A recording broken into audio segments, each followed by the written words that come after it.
Ya, Assalamualaikum warahmatullahi wabarakatuh. Alhamdulillah baik, untuk pagi ini kita akan berbincang bersama dengan Bapak Dr. Andes Haji Aminullah Ma'mun MH. Jadi beliau ini adalah mantan Ketua Dewan Masjid Sulbar dan juga Ketua Basnas Sulbar, dan beliau saat ini sebagai Ketua DWP Masyumi Sulawesi Barat. Alhamdulillah. Bagaimana kabarnya Pak pada hari ini? Ya, alhamdulillah. Dan tambahan bahwa juga sebagai Ketua Yayasan Peningkatan Sumber Daya Manusia. Oh iya, maaf ya, saya lupa juga. Beliau juga adalah Ketua Yayasan Sumber Daya Manusia Al-Amin di Makassar. Alhamdulillah beliau bisa hadir pada kesempatan ini bersama dengan kita. Baik, pada kesempatan ini saya ingin sedikit berbincang-bincang bersama dengan Bapak. Ini yang ingin saya tanyakan Pak, mengenai tentang kapasitas Bapak sebagai Ketua DWP Masyumi Sulawesi Barat. Ya, jadi bagaimana Bapak ini sebagai Ketua DWP Perwakilan Sulawesi Barat? Ya. Bismillah, walhamdulillah, wassallu ala rasulillah ba'd. Pemirsa, dimanapun berada, khususnya di Sulbar ini, Assalamualaikum warahmatullahi wabarakatuh. Waalaikumsalam warahmatullahi wabarakatuh. Alhamdulillah kita dapat bertemu dalam situasi yang sangat baik ini untuk berbincang-bincang bagaimana peranan agama atau Islam di dalam membangun kecerdasan spiritual dan sosial rakyat atau umat Islam yang ada. Jadi itu tadi dikatakan bahwa beberapa hal yang kami lakukan adalah lewat yayasan. Bahkan di Mapili Lampa ini kita sempat membangun satu PAUD atau taman kanak-kanak di Masjid Nurul Hadiah. Dan masjid itu kebetulan alhamdulillah dibangun oleh kakak kandung.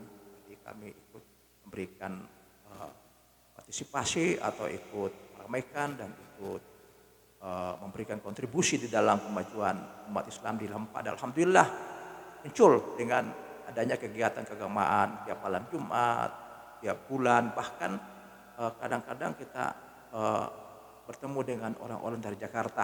Seperti yang lalu ada dari Jakarta Pak Ustadz yang datang memberikan pencerahan, jadi termasuk bagaimana meningkatkan keimanan, ketakwaan serta sikap kita di dalam menghadapi hidup ini secara tarekat Qadariyah Naqsabandiyah itu ya. Jadi ini mendekatkan diri kepada Allah lewat zikir dan doa. Saya bersyukur karena pada hari ini dapat bincang-bincang bahwa kita melihat umat masyarakat kita, rakyat kita sekarang ini tentu diperhadapkan dengan berbagai persoalan-persoalan, baik soal ekonomi, sosial, politik, bahkan agama yang kadang-kadang muncul kontroversi, ada semacam dianggap yang melukai hati umat Islam dengan menjelekkan atau menghinakan Rasulullah, menghinakan Al-Quran, menghinakan Nabi dan sebagainya. Di samping itu gonjang-gonjing politik yang ada di negara kita, bangsa kita ini ya hadapi ke depan.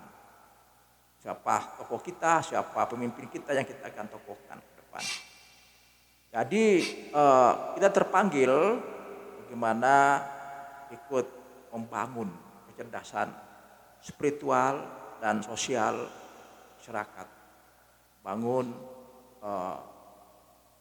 perhatian, kepedulian. Karena kita harus tidak bisa terlepas sebagai bangsa Indonesia, sebagai umat Islam, sebagai warga negara yang harus memberikan kepedulian, perhatian bagaimana menjaga NKRI negara ini. Jadi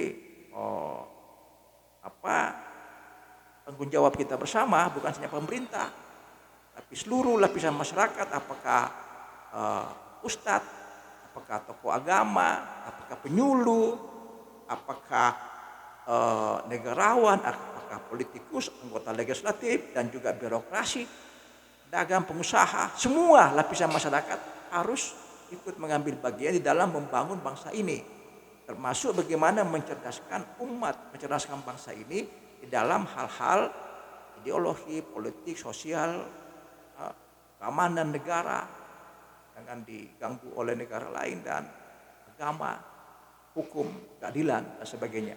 Inilah kita inginkan supaya bisa menjadi masyarakat yang sejahtera lahir dan batin, masyarakat yang ada dalam keadilan, adil makmur dalam keadilan dan adil dalam kemakmuran, masyarakat yang makmur, adil dan makmur.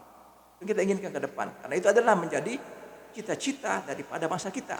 Dan inilah doa kita setiap habis salat, Rabbana atina fid dunya hasanah wa fil akhirati hasanah wa qina adzabannar. Kita inginkan bagaimana hidup kita di dunia ini sejahtera, bahagia, cukup papan sandang pangan kita, tidak kekurangan ekonomi, tidak susah bahan makanan, ya, apakah itu minyak goreng, apakah itu gula pasir, apakah itu terigu dan lain-lain sebagainya yang bisa saja membuat masyarakat kita kasihan dalam kondisi kalau ekonomi morat-marit ataupun dimonopoli oleh orang-orang tertentu sehingga rakyat semakin menderita.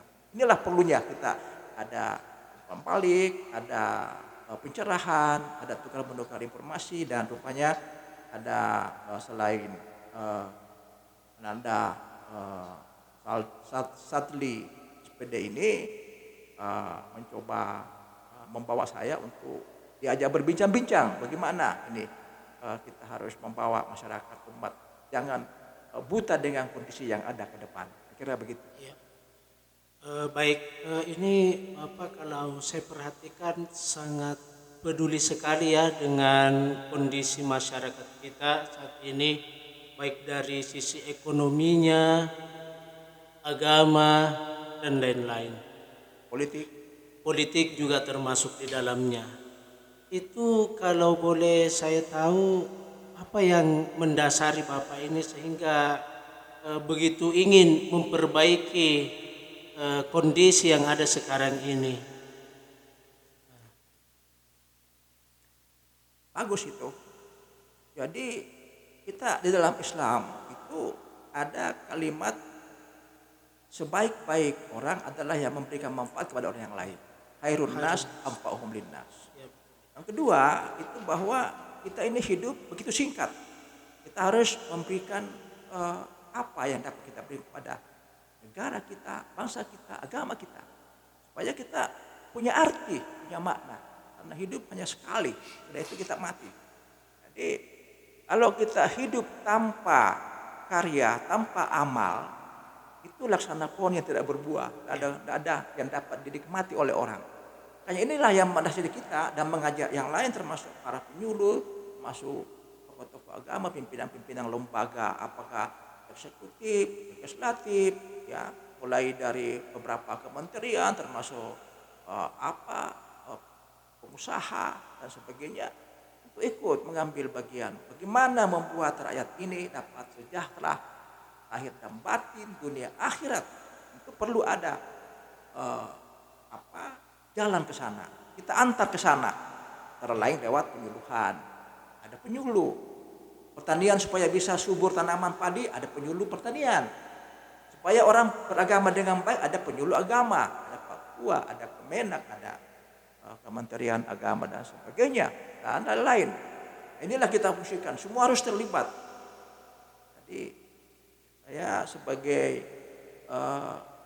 Ketua Yayasan Peningkatan Sumber Daya Manusia Makassar, Selbar, itu punya kemauan, punya minat, punya harapan bagaimana kita mencoba memperbaiki dalam sistem kehidupan bernegara, sistem kehidupan beragama. Jangan saling mencela antara agama dengan agama yang lain. Kita harus damai lah, dan jangan ada yang membuat persoalan, karena masing-masing kita yakini agama kita baik.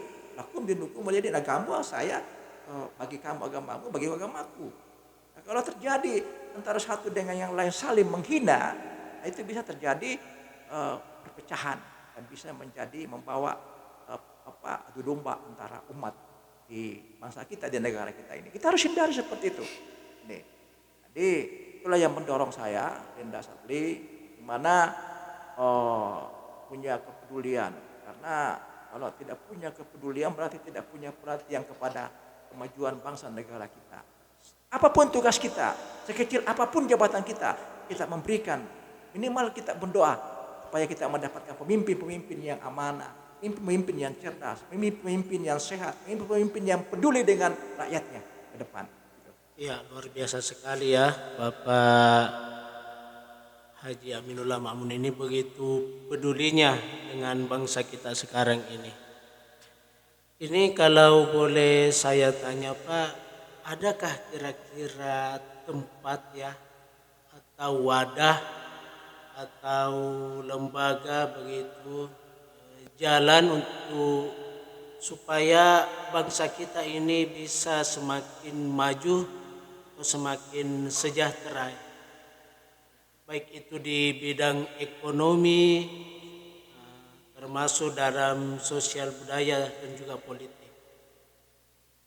Ya, jadi memang kita punya sistem kenegaraan kita, ada namanya pemimpin di eksekutif, mulai presiden sampai Pak Lurah ke bawah. Ada lembaga legislatif, ya DPRD provinsi, DPR RI dan DPD. Ada berbagai macam lembaga-lembaga yang ada. Ada Mahkamah Konstitusi, ada jaksa, ada kehakiman, ada pengadilan, ada berbagai kementerian yang ada. Semuanya itu dibentuk adalah untuk bagaimana membawa negara ini menjadi negara yang baik, negara yang kuat, negara yang maju, dan negara yang unggul di dalam persaingan dunia-dunia, negara-negara yang lain di dunia ini. Jadi itu. Jadi memang perlu ada lembaga, perlu ada. Kita memang sudah ada seperti ormas-ormas, ada NU, ada Muhammadiyah, dan ada yang lainnya. Kita ikut aja lah mana yang tidak aneh-aneh, yang umum. Di dalam sistem kenegaraan ada namanya bagaimana proses memilih seorang presiden, gubernur, bupati. Apalagi tahun 2024 ini akan terjadi seperti itu. Nah, ada konstitusi yang mengatur, ada undang-undangnya, dan itu harus dijalankan dengan baik. Jangan dilanggar itu undang-undang. Kalau kapan dilanggar maka itu akan menabrak konstitusi dan bisa terjadi kudeta konstitusi yang mengabaikan dan mengambil alih. Karena itu lembaga-lembaga yang ada, baik eksekutif, legislatif maupun rakyat, itu punya peran yang penting sekali. Karena dia adalah dari rakyat, oleh rakyat untuk rakyat sebenarnya. Ya, itulah satu sistem demokrasi. Makanya rakyat ini adalah kekuatan, dan rakyat ini ada menentukan untuk memilih siapa jadi presiden, gubernur, bupati, dan sebagainya. Dalam jabatan-jabatan politik ini maka ada lembaga yang namanya partai politik. Ada partai politik yang berhaluan nasional, ada yang berhaluan agama, ada yang berhaluan antara nasional dengan agama, ya sekuler, atau ada yang tidak sama sekali dengan ini. Tapi yang jelas negara kita ini adalah masyarakatnya harus beragama, harus bertuhan, karena itu adalah sesuai dengan dasar negara kita, Pancasila, ketuhanan yang Maha Esa. Jadi mereka yang tidak bertuhan, no way, nggak boleh di negara kita ini. Inilah yang kita harus jaga, jangan sampai ada masuk masuk ke negara kita. Makanya lembaga-lembaga pemikir-pemikir, negarawan, ahli-ahli politik atau intelektual Muslim kita harus memberikan bagaimana membawa negara ini kepada yang baik. Ya, kalau umpamanya ada partai muncul, partai Islam seperti ada Masyumi dan lain-lain, ya, bagaimana membawakan suaranya demi untuk rakyat? Bagaimana membawa negara ini jangan ada monopoli dalam sistem pengumpulan suara terus itu aja ya boleh. Nah, contoh di dalam undang-undang itu ya, karena setiap warga negara punya hak yang sama di dalam hukum. Setiap warga negara punya hak untuk mendapatkan kehidupan yang layak dalam berbagai aspek kehidupan. Soal beragama, soal politik, soal ekonomi, bisa. Jangan orang lain yang datang menguasai kita. Ada namanya oligarki. Oligarki adalah pemegang modal yang bisa membeli sana sini dan dengan modal uangnya itu akan bisa membuat suatu sistem berubah. Nah, ini yang harus dijaga. Karena itu masyarakat harus cerdas dan harus pandai memilih mana partai yang cocok untuk diikuti. Ya, mana yang betul-betul memperjuangkan aspirasi mereka, hati nurani mereka, mana yang hanya sekedar jadikan sebagai titian atau jembatan, sudah itu terlupakan. Kita inginkan itu mana yang betul-betul memperhatikan kepedulian rakyat ke depan, rakyat umat ini. Nah, rakyat itu adalah sangat-sangat penting dan umat itu sebagai umat yang akar rumput, yang lemah itu Tuhan terima doanya. Karena itu ada yang mengatakan Vux Populi Vux Dei, ya, bahasa Latin itu artinya suara rakyat, suara Tuhan. Nah, itulah kita mau betul-betul demokrasi, bukan demokrasi uang, bukan demokrasi yang diatur oleh oligarki, bukan demokrasi, tapi demokrasi yang dari bawah. Ya, jadi termasuk dalam undang-undang itu bila ada yang kurang pas kita perbaiki. Makanya ada di dalam ilmu hukum istilah judicial review, meninjau kembali hasil pembuatan suatu undang-undang karena tidak sesuai dengan keadaan. Ya, jadi seperti ada yang mengatakan dalam soal seperti ketua DPD itu nyala siapa ya, Taditi itu memprotes adanya patokan 20% untuk bisa lolos menjadi peserta pemilu di dalam 20%. Tapi ini berarti monopoli, ya, monopoli. Nanti kalau tidak ada yang dapat itu terus. Ya. Makanya mereka DPD itu adalah perwakilan, ya, lembaga ini adalah perwakilan satu berbentuk legislator juga, tapi langsung rakyat mengutus, ada utusan daerah, namanya Sulbar 4 orang, itu lapor ke sana mewakili Sulbar lewat pemilihan juga, sama dengan memilih anggota DPR RI. Nah, inilah yang memperjuangkan satu daerah, memperjuangkan ini fungsi legislatif yang dilakukan, kontrol. Nah, makanya lembaga ini yang harus baik. Tentu lembaga ini bagus apabila didukung oleh partai-partai politik yang modal uang, akhirnya duduk. Karena uangnya banyak ya duduk. Walaupun tidak ada ini, datang duduk, diam, duit. Ya. Nah, kita inginkan yang punya konsep, yang punya ide untuk bilang bagaimana memajukan. Inilah lembaga. Makanya lembaga yang bagus itu adalah lembaga masyarakat dalam partai politik yang ada. Masuklah. Makanya rakyat harus berpolitik, jangan buta politik. Karena kalau tidak tahu politik akan dimangsa, dimakan oleh politik. Jadi kita pelajari politik, kita baca. Memang kadang-kadang orang artikan itu politik jelek, itu tidak benar. Politik itu baik sesuai dengan kita punya cara bagaimana kita memperlakukan. Kalau kita berpolitik yang santun, yang indah, yang jujur, yang amanah, kan bagus. Karena kita berpolitik membodoh-bodohi orang, menipu orang, menjanjikan pada dilaksanakan, itu kan tidak baik namanya. Ya inilah kita inginkan. Mungkin itu kita mencarilah umat ini, rakyat ini perlu ada kekuatan, power untuk bisa dia berikan suaranya kepada yang tepat, yang bagus untuk membawa aspirasi yang ke depan. Saya kira demikian ya. Oke, ini yang terakhir Pak ya. Ya. Terakhir dari saya itu memang betul sekali. Kalau orang-orang itu biasanya berkata politik itu tidak baik politik itu hanya merusak saja, Jahat. ya jahatlah kalau kasarnya begitu. Padahal sesungguhnya politik ini eh, bisa saja membawa dalam kebaikan kalau memang cara berpolitiknya juga baik. Dan ini tentu sangat tergantung dari masyarakat itu sendiri, bagaimana memilih seseorang itu untuk dijadikan sebagai pemimpin. Jadi yang ingin saya tanyakan itu kira-kira apa pesan-pesan Bapak untuk masyarakat kedepannya ini atau rakyat biasa pada umumnya agar dalam memilih pemimpin itu bisa betul-betul sesuai apa yang menjadi keinginan kita bersama, tentunya dalam hal kebaikan kita bersama ini. Apa pesan Bapak untuk masyarakat atau Ya. rakyat? Baik. Jadi betul itu bahwa kita mempelajari politik itu supaya tahu politik. Karena kalau nggak tahu politik kita akan dimangsa oleh politik, ya.